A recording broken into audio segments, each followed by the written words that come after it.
Pokemon Scarlet and Violet are the best Pokemon games to date. Here's why. Complete freedom. The open world means this isn't a Pokemon game, it's a Pokemon experience. You are able to adventure like never before and get as close to living in the Pokemon world as possible. It's truly amazing to actually get out there and do whatever you want. The story doesn't handhold you. You can run out to the last gym first if you want to, or you can kind of choose which story you want to go because there's 3 of them. So whatever suits your fancy, you can just go out and do it, and it's Pokemon. It's a Pokemon adventure. It's truly amazing. What I love about this game is the quality of life. Your time is respected in Pokemon Scarlet and Violet more than any other Pokemon game. That no matter where you go, no matter what you do, there's always something to be distracted by, a goal to accomplish, or just something to grind out and min-max, and the gameplay loops are incredibly satisfying. The rewards you get from raiding are incredible, unbelievable even, and somehow balanced in a way that I'm not offended by them. It doesn't feel like my time is just wasted because, oh, it's too easy, now everyone just gets everything and the game is over. No, I can't participate in that raid yet, and I'm 30 hours in on mostly hard grinding and min-maxing. We ain't there yet, and all of my experience as a lifelong Pokemon player helps a lot and lets me carve out new paths and do crazy things with the open world, but it doesn't make it completely free. It doesn't mean like, oh, I've solved the game and I've beaten it too easily. There's always something to do. There's always more to accomplish. There's something else to optimize and grind out. So if you're really into that, yeah, this game is for you because you have limitless potential and freedom in the open world to do so, which just makes Pokemon better. That is what Pokemon has been missing in a lot of games. And it's one of those things that everywhere you look, there's quality of life. TM machine. I can just craft TMs with components I've been naturally getting by playing the game. Whooper Slime. I have 16 of that. I haven't done anything to go for it, but alright, if I ever want Mud Slap, I got it. League points, 200. Of 176,000. Alright. And it kind of gives you a goal. Okay, I need Weasel Fur and Magikarp scales. Need to KO a few more Magikarp and then I get Water Pulse. There's always a goal to set. There's always something to do. And it rarely feels tedious or annoying when you have to do something. The gameplay loop is simply fun and interactive. And the reason why I give this a 10 out of 10 is because as a competitive player, it's everything I've wanted in a Pokemon game. Now, I know I'm probably going to lose a couple of you guys, so hold on. Just hear me out on this one. But you need to kind of shed that casual pride that you have. I'm not trying to gatekeep. I'm saying, hey, come on over here. The water's fine. Competitive is more accessible than ever, and that's through the various stores and mechanics that are thrown into the game. You need to sweat a little bit. You need to really get into the game. I mean, look at this. PP up, 10k. You just buy PP up for Pokedollars. It's a lot, but once you start really getting into the in-game stuff, that money comes pretty easy. Ability capsules for 100,000 Pokedollars to switch your Pokemon's ability. What used to feel like an impossible annoyance grind in the battle tower for countless hours, now simply accessible after a few minutes of grinding. The vitamins, you can just give this to your Pokemon, they get effort values, max that out, almost at a competitive Pokemon. X items, that's just for like cheesing the game, some people don't really like that too much. And then mints, these change your Pokemon's nature, so no more synchronizing, no more having to use an Everstone while breeding, no more annoyance of, oh man, I want to use my Pokemon, but it has the wrong nature. Now, mints have been in the game since Generation 8, but I can just buy it for 20k, no annoyance, no grinding. No going out of my way to do anything. It's just right there. Same thing for these Delibird stores. You walk in and then the game is just handing you all the competitive stuff. That I can use this to power up my items. I also have like the more late game things like Focus Sashes, choice items for 100k. Not an hour of grinding, again, in the battle facility or something that I need like actually trained Pokemon for. The game is grabbing you and saying, look at me. This is the casual now. It's not obscuring anything. Nothing's obfuscated. You can just figure out all the, what used to be like super sweaty and nerdy competitive things, but it's right there. This is how you get into competitive very accessibly. You see that? That's a bottle cap at a very affordable price. No crazy gameplay mechanics, no secret locations. No, you just max out a Pokemon's IVs without needing to know anything else about the game. And then you can just walk in and start battling your friends and then get better and then battle serious players. Everything's just right there. No more sweaty nonsense that makes everyone's eyes glaze over.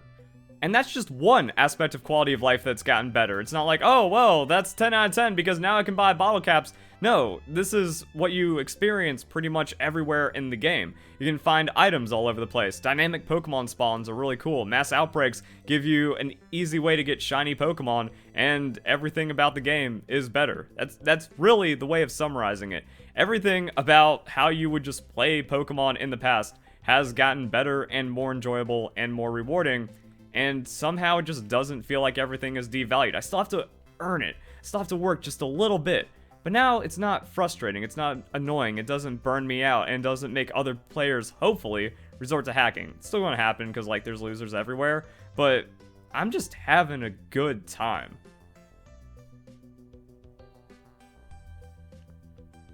Look, I went all the way out here and there's a big nugget.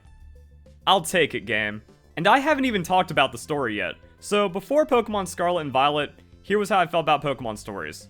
They're like 5% of or 10% of what the game has to offer. It's all about the post-game. It's all about exploring the world, catching Pokemon, and transitioning into competitive. If you are not playing competitive Pokemon, you are missing out objectively on what most of the game has to offer. So if you're complaining about it, you are doing Pokemon wrong. It's a PvP franchise. It's about being the very best like no one ever was and beating up on your friends and children with crazy, magical, dangerous creatures. Pokemon Scarlet and Violet's story is the best in Pokemon, and all the stories are really good, and the ultimate final in-game credit story is mind-blowing. It's emotional, it's epic, it's insane, it's the best Pokemon story.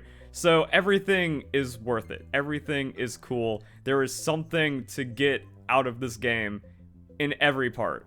And the deeper you get into the game, the better everything gets. I can't really think of any serious problems without feeling nitpicky. Like, yeah, the story drags on a little too much at times, and sometimes there's too much dialogue. But if you're pretty serious, like, the tutorial is over in about an hour or less, and then you're just completely unlocked. And if the story is becoming too much, you can just leave and do other things in the open world and progress in your own way.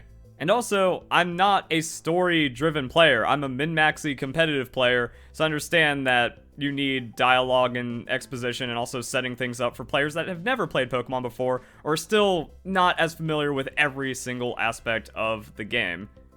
I think I've kind of touched on it. The story is incredible. The gameplay is just goated with quality of life and makes everything as a Pokemon player feel right and awesome. And the only thing left to talk about is the performance. I'm deliberately in, like, the worst place, and it started raining. So you know how, like, when you're in a Minecraft server and the weather kicks up and it feels kind of bad? Yeah, we get a little chunky. We get a little chuggy. Is it affecting my gameplay experience at all? No. Everyone complaining about the performance is, for lack of a better word, a loser. You actually need to touch grass. You need to get off Twitter. Whatever mass formation has taken you over, it's just turned you into a negative, bitter person for no reason. It's Pokemon. This isn't an action game. We are not going to die or lose out on the game experience because we're dropping down to 20 frames or something in some heavy areas on the Nintendo Switch. The game still looks beautiful. And last time I checked, Legend of Zelda Ocarina of Time is regarded as one of the greatest games that will ever and has ever been made, despite having a lot of potential problems. And it's not only when you're trying to deliberately break the game. Despite being a 10 out of 10, normal gameplay is going to have lag and occasional glitches. So I don't understand this trend with Pokemon in particular where like every possible bad thing and deliberate glitch and exploit or lag spike is being held against the game when, in the case of Pokemon Scarlet and Violet, the story, gameplay, quality of life, and overall experience makes up for it, which is how we used to value games. If you're enjoying yourself, oh no, 20 frames is not the end of the world. Oh no, an occasional stutter or just like a slowdown and a chuggy kind of moment doesn't harm the game at all and doesn't take away from a perfect score or dock a game by more than half a point. Pokemon Scarlet and Violet is completely playable and the performance issues don't impact the gameplay unless you're deliberately seeking it out to impact the gameplay or you're only paying attention to that. If you're actually being a good Pokemon fan and enjoying the game, it's not noticeable. A game having some performance issues or glitches doesn't mean it's a bad or lazily made game, and at some point, we forgot this. And again, Pokemon is a turn-based, low-consequence strategy game. If I miss out on a couple frames, it's not going to be punishing like a platformer or an action game like Dark Souls where, oh, those couple frames, yeah, I'm one shot, and that actually is going to hurt my performance. You also don't really get set back by random things inside of a Pokemon game. You run around, catch the adorable or cool creatures that you want, train them up, and then fight other people. I'm having too much fun doing that to notice any issues with the performance or any stuttering or lagging or billboarding from background characters. What needs to work works, and the satisfaction of it working is way too good. And there it is, my review of Pokemon Scarlet and Violet, the best Pokemon games, and I will admit, it's tough calling them the best Pokemon games because it means Pokemon Heart Gold Soul Silver, it's finally time for them to give up the throne. There's nostalgia there, there's a lot of deep personal connection because that is an incredible experience as well. I had Pokemon Let's Go as my number 2, again, because the gameplay loop is satisfying. You're just out on an adventure with your partner Pikachu and Eevee, just having fun in an updated Kanto. Oh, brilliant games.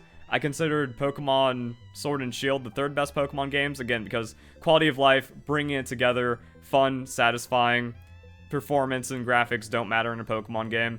But now all of those get bumped down one because, yeah, we out here just having a great, addicting time. So if you guys enjoy the video, hope you all have a nice day. Thank you very much for watching.